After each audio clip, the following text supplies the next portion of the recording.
कैसे हैं आप सभी लोग।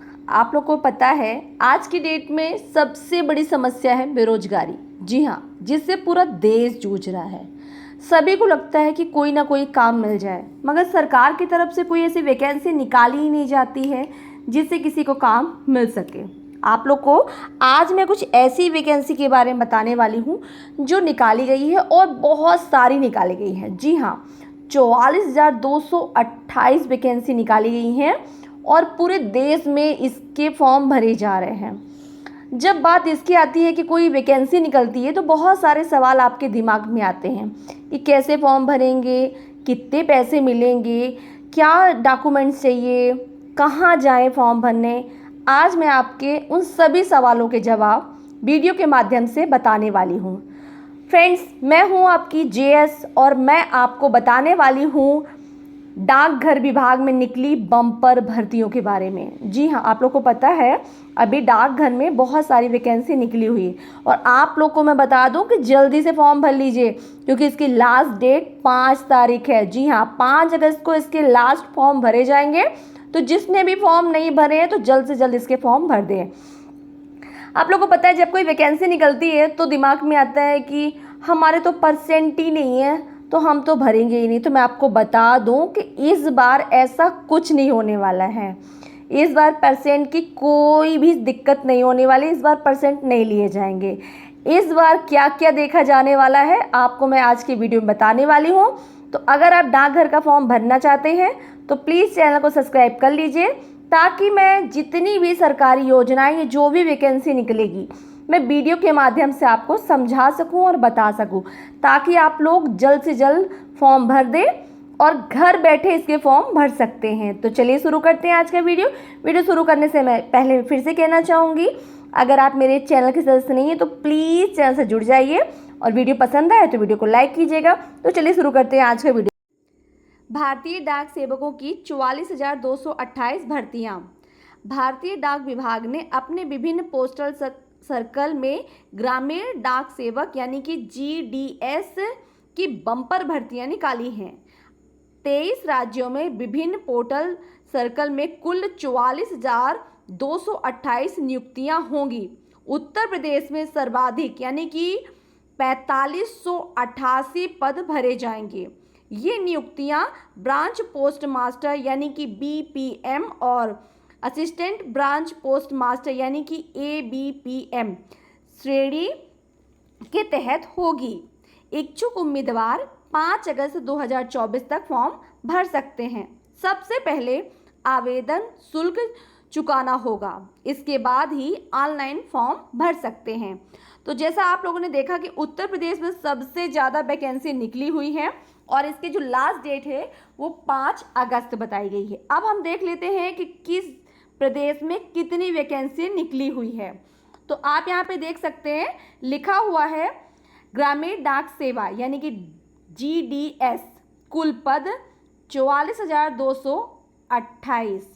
आगे लिखा हुआ है उत्तर प्रदेश में 4588 पद हैं, उत्तराखंड में 1238 पद हैं, बिहार में 2558 पद हैं, झारखंड में 2104 पद, दिल्ली में 22, आंध्र प्रदेश में 1355, आसाम में 898, मध्य प्रदेश में 4011, छत्तीसगढ़ में 1338, गुजरात में 2034, हरियाणा में 241, हिमाचल प्रदेश में 708 और जम्मू कश्मीर में 442, कर्नाटक में 1940, केरल में 2433, महाराष्ट्र में 3170, नॉर्थ ईस्ट में 2255, उड़ीसा में 2477,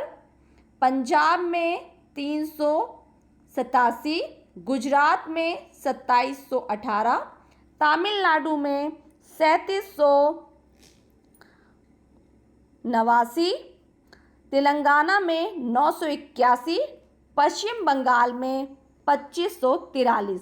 तो आप जिस भी स्टेट से हों, जिस भी प्रदेश से हों, आपको यहाँ पे पता चल गया इतनी भर्तियाँ हैं और आप लोग को पता है, ये सोचकर फॉर्म कभी मत डालिएगा कि हमारा नहीं होगा, क्योंकि इस बार बिना पेपर के फॉर्म सिलेक्शन होने वाला है, तो फॉर्म ज़रूर डालिएगा। आगे हम देख लेते हैं योग्यता। बहुत से लोग परेशान रहते हैं कि भाई हमारी उतनी योग्यता ही नहीं है कि हम फॉर्म डाल पाएँ, तो हम बता देते हैं, इसके लिए बहुत ज़्यादा क्वालिफिकेशन नहीं मांगा गया है। यहाँ पे लिखा है मान्यता प्राप्त बोर्ड स्थान से 10वीं कक्षा उत्तीर्ण या समकक्ष योग्यता हो, गणित और अंग्रेजी विषयों में पास होना अनिवार्य है। तो इसमें लिखा है अगर आप 10वीं पास हैं किसी मान्यता प्राप्त बोर्ड से, आप जिस भी स्टेट से हैं वहाँ पे हर स्टेट में एक मान्यता प्राप्त बोर्ड होता है, वहाँ पे आप अगर पढ़े हैं तो आपका हो जाएगा। साथ ही आपको अंग्रेजी और गणित में पास होना ज़रूरी है 6% से, है ना। आगे लिखा है जिस पोस्ट सर्कल में आवेदन करना चाहते हैं वहाँ की स्थानीय भाषा की 10वीं कक्षा तक पढ़ाई की हो या स्थानीय भाषा की जानकारी हो।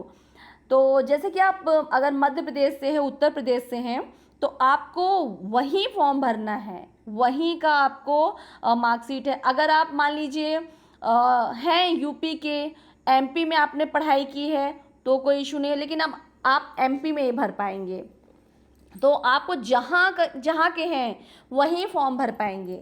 ऐसा नहीं होगा कि डॉक्यूमेंट्स कहीं और के होंगे, मार्कशीट कहीं और की होगी और फॉर्म आप कहीं और से भर सकते हैं। तो आपको वहीं की मार्कशीट भी होनी होगी और वहाँ की भाषा भी आनी चाहिए। आगे लिखा है कंप्यूटर की बेसिक जानकारी हो।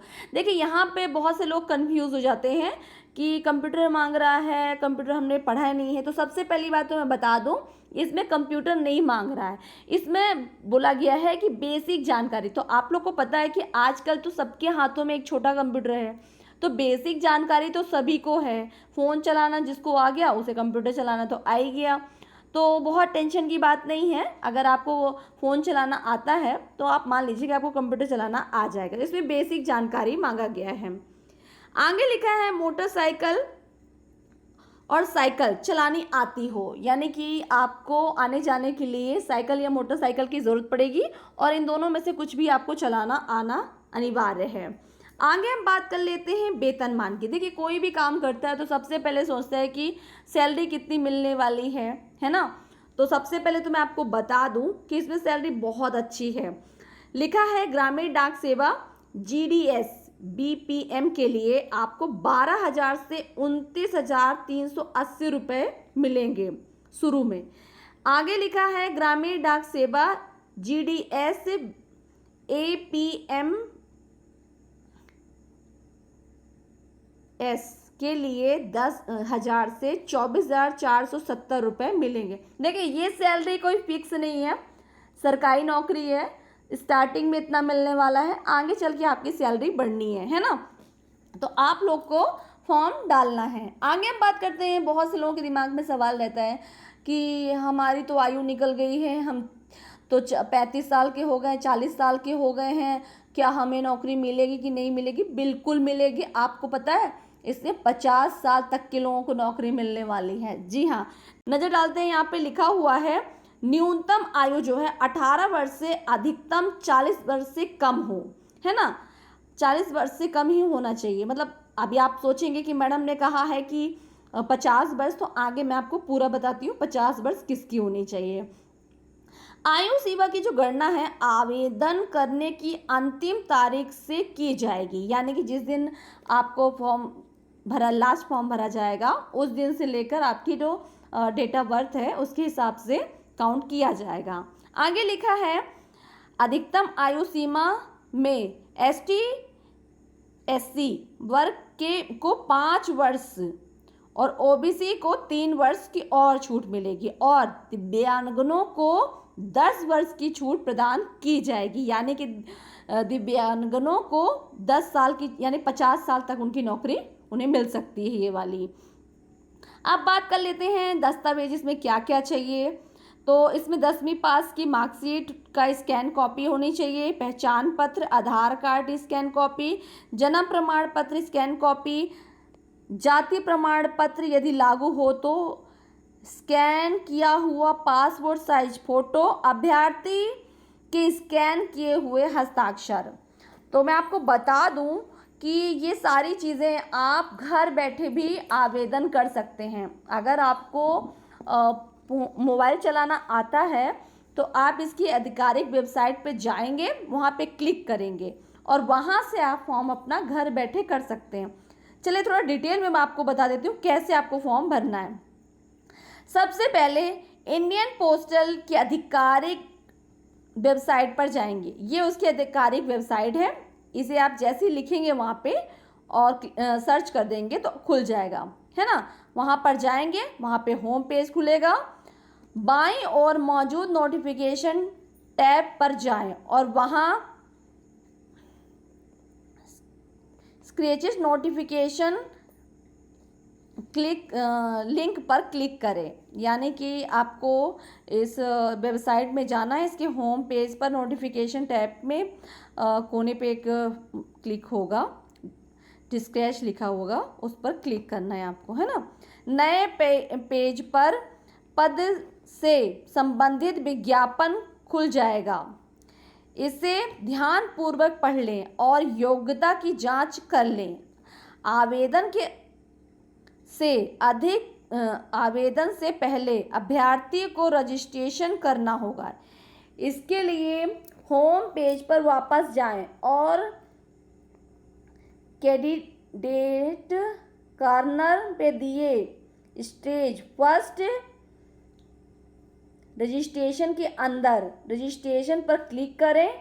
खुलने वाले फॉर्म में अपना नाम, पिता का नाम, जन्म तिथि, मोबाइल नंबर, ईमेल आदि दर्ज कर कैप्चर भरकर सबमिट बटन पर क्लिक करें। रजिस्ट्रेशन पूरा होने पर रजिस्ट्रेशन नंबर प्राप्त होगा, इसे नोट कर ले। यानी कि जैसे ही आप रजिस्ट्रेशन करेंगे अपना ये सारी चीज़ें लिखकर, तो आपको एक नंबर मिलेगा, उसे आप ध्यान से लिख लीजिएगा क्योंकि आगे उसकी ज़रूरत पड़ेगी। फिर लिखा है होम पेज पर वापस जाएं और पी पेमेंट क्लिक कर लिंक पर क्लिक करें। इसके बाद निर्देशानुसार शुल्क का भुगतान करें। यहाँ पे भुगतान क्या करना है कि अगर आप जनरल वाले हैं तो आपको 100 रुपये देना है। अनदर कास्ट वालों को, महिलाओं को, दिव्यांगनों को कोई शुल्क नहीं लगने वाला है, निःशुल्क है ना। तो अगर आप ST SC वाले हैं तो आपको कुछ नहीं करना है। अगर आप जनरल वाले हैं तो आपको 100 रुपये जमा करना पड़ेगा और वो पैसे आपको जो है क्रेडिट कार्ड और डेबिट कार्ड से भुगतान ऑनलाइन बैंकिंग करना होगा, है ना। तो ऐसे आप वहाँ पे भुगतान करेंगे। होम पेज पर वापस आएँ, प्री पेमेंट पर क्लिक करके इसे बाद निर्देशानुसार शुल्क का भुगतान करें। ध्यान रखें शुल्क भुगतान के बाद आवेदन फॉर्म भरे जाएंगे, यानी जब तक आप पैसे नहीं जमा करेंगे आपका फॉर्म नहीं भरा जाएगा। अब अप्लाई ऑनलाइन पर क्लिक करके रजिस्ट्रेशन नंबर को दर्ज करें। इसके बाद जिस राज्य के लिए आवेदन करना है उसका चयन कर लें। इसके बाद पोस्टल कॉर्नर पर चयन करें, इससे आवेदन पत्र खुल जाएगा।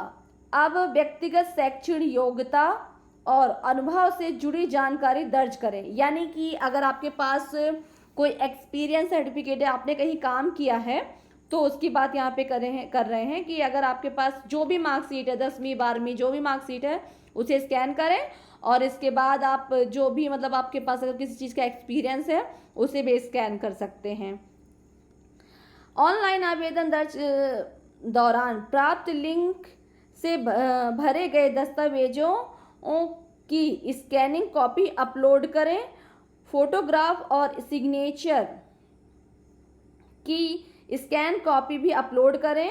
फोटोग्राफ और सिग्नेचर का अधिकतम साइज जो है वो 50 KB और फॉर्मेट JPG या JPEG होनी चाहिए। अंत में सबमिट बटन पर क्लिक कर दें। आपको आवेदन प्रक्रिया पूरा हो जाएगी, आपकी जो है आवेदन प्रक्रिया पूरी हो जाएगी। अब प्रिंट एप्लीकेशन पर क्लिक जमा हुआ आवेदन पत्र का प्रिंट आउट निकाल कर रख लें।